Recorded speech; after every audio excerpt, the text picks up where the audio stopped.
YouTube family, thanks for tuning in. Welcome back. Today I'm working on a 98 Lexus ES300 with the 3-liter V6, 24 cam, 24 valve, 4 cam.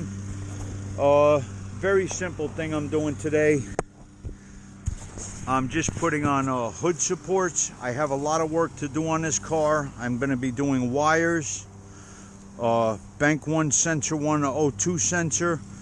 One of the knock sensor 1 is out. I'm going to be replacing both of them and the bypass hose while I'm underneath there. And I'm going to be doing plugs. I have the NGK OE plugs. I always recommend going with OE plugs. To do this job, you're going to need a 12mm socket and a 12mm wrench. There's just a bolt on the bottom here. And then you're going to need a wrench to get the top. That's pretty tight. They blue Loctite them in. Be careful not to lose your bolts. I lost one here and it went down into the netherworld. Thankfully I had the right size threaded bolts around. I had to grind it down shorter to fit, but now you're going to have to depress or actually lift up the little tab on this wiring harness to get that off of the original bracket. The aftermarket bracket does not have the mounting point, so I just put a zip tie on there to keep that from vibrating around and wearing. So just zip tie that lead on there. You don't have to go crazy tightening these. Very simple, self-explanatory job. Now I don't know what I did with the pins. Oh, the pins are in here. Alright, I have to get these out and reuse these? No, it comes with new pins, doesn't it? No, it does not. Yes, it does. Comes with new pins.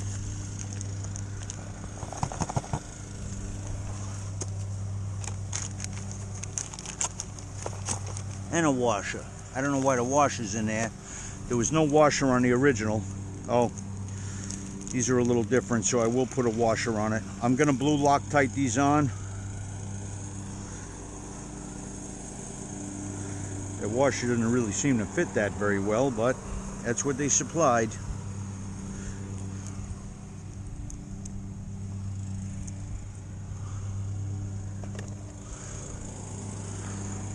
You just put the pin in first, then the hood support snaps on there.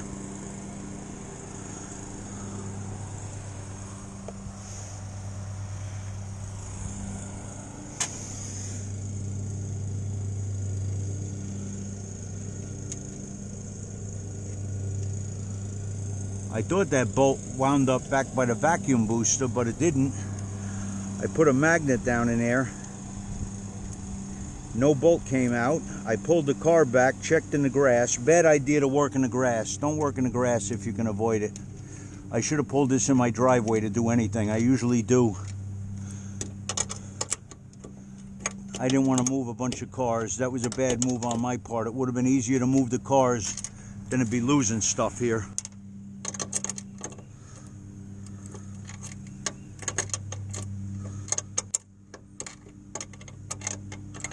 Probably going to put a little dab of grease on this.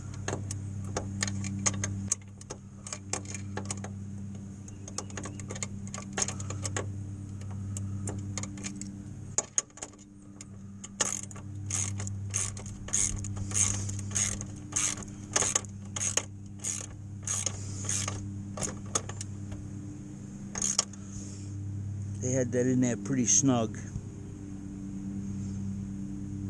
I don't want to snap it off. Alright, that's how you do hood supports on a Lexus ES300. Not much more to show. This just snaps right on.